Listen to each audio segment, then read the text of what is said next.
What were your goals for UNC when you first started at campus, and did you achieve them? Well, I think my ambition for UNC when I first became associated with UNC and a bit later became president was that we would get past any sense that we were anything less than a great place to be and a great university. I think that UNC, along with the city of Greeley, had suffered for a long time with a bit of an inferiority complex, that we focused too much on what we were not as opposed to what we were. So that was certainly my goal. And I do believe that we've made tremendous progress over the years to really focusing on the positive and what's real and what's now, and what do we have to celebrate about this special place. Yeah. What do you think your biggest accomplishment during your time here at UNC has been? Securing the state funding toward the construction of the Campus Commons project, because the Commons really represents everything that I have had ambitions for the university. So that certainly really feels great to have actually to see that coming out of the ground and becoming a reality. Even more important, I think, is that sense of we know who we are, we celebrate who we are, we celebrate what's special about you as students, each and every one of you in a different and unique way. So that's even more important to me than a building. Yeah, exactly. So how long have you intended to build the Campus Commons? Like, how long has that been a plan of yours?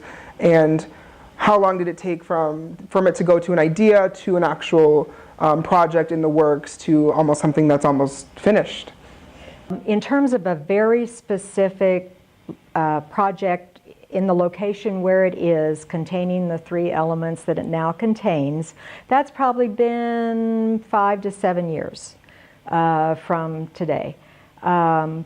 Actually, we've been talking about it the whole time that I've been president, since 2002, and for the 4 years before, when I was the vice president. We were talking about the things that are going to be in the Commons as separate potential projects. This is the place that speaks about what it is to be the University of Northern Colorado, and if you're driving through on the way to Estes Park, you can stop there and find out a little bit about UNC. If you're a prospective student, that's where you'll go. That was awfully important to bringing it all together. Yeah, exactly. And it looks like it's going to be a great building, so I'm really excited to see that. So my next question for you is, looking back at the Trump rally, is there anything you wish could have been handled differently about how things played out with that? Well, considering how little time we had, really, I can't say there was anything that I'm certain would have made it better or less contentious. I was getting off an airplane on a Thursday afternoon, and I get a call that the Trump campaign wants to rent Bishop Blair, not Bishop Blair, but Butler Hancock, for that following Sunday. 3 days from then. And so it happened. We pulled it off. So I was certain that it would be, certainly feelings were running very high. Oh, yeah. Understandably, it was right before the election. So no, I can't think of, if I'd had a magic wand, I'm not sure how I would have used it. Yeah, exactly. And I don't necessarily think that there was really anything you could have done with such short notice that you had, so I feel like, it was nothing really on you, more of just kind of, I think it was more of a shock to students to one day just hear that, oh yeah, Trump's going to be here in a couple of days, and I think that's really what caught students off guard. Yeah, it was surprising. Yeah. It was a surprise. And I imagine it was a surprise to you. Yeah, exactly. Do you think, due to the Trump rally and just kind of the student reaction, do you think that changed the student body's perspective of you in any way? That's really hard for me to answer. I think probably not in the long run. I hope not. I think there were a lot of questions raised in the minds of some of the students who were upset about the fact that the rally had happened on our campus. So I think it took some time to listen to what they had to say and to connect with those students and to talk about those issues. So, hard for me to say for sure. I don't think it created negative feelings that have persisted, I hope. I definitely agree with that statement. So do you think, why do you think it took so long? Because I know we just recently, in the past couple of weeks, had the free speech panel in the University Center. Why do you think it took so long for a meeting or a conversation like that to take place, for all students to come and openly express themselves and kind of learn about what is all right and what isn't all right? Yes, I think that we did everything that we could do as a public institution in terms of the event itself. This is where we get into the whole question about what is the relationship between free speech and the idea of having our campus be a welcoming and inclusive environment. And we don't have a right to be free from all speech, even if it's offensive. We do have the right as an institution to regulate the time, place, and manner of speech. And when it becomes, it's threatening violence, and it's really clear that it's imminent, that the threat is imminent, then we can act. But students feeling fear is not alone enough for us to then squelch someone's speech. So it was a learning opportunity for all of us to begin to talk about what are your rights about feeling one way or another versus other people's rights to express their opinions about things. What was/are some of the most challenging parts about being president of the university? I suppose there are lots of things that you have to keep in the air all at once, and you often have to have what may seem like opposing thoughts in your head at the same time. So that's challenging. It's also can be invigorating. You have the expectations of a lot of people on your shoulders, and that is certainly a considerable challenge at times. And you're not always going to make everybody happy. Mm-hmm. How do you try and almost damage control situations to where you choose how to handle a situation where more good is done than bad? Like, what is your strategy for figuring out how you can take a controversial topic or situation or anything really and format it in a way to where the positive outshines the negative? Well, I think the first thing that you need to do is to not panic and overreact to any one thing. You really have to put it in perspective to understand what appear to be all the issues, what is the interest of the university in the topic. I suppose my years practicing law have helped me to kind of analyze those things, weigh. And I'm an optimist by nature, so in the end, I'd much rather talk about what is, what are we gaining by this experience, even if it's painful. Perfect. What was the most enjoyable and rewarding part about being president for you?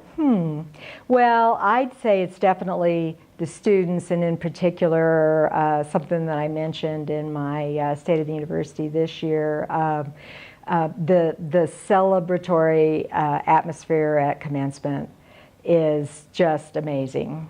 You see the families, you see the graduates walking across, they're celebrating each in their own way, the outfits, the decorations on the hats. It's just marvelous. It's a community celebration, and that's really what it's all about. I know being president is a hard task to do.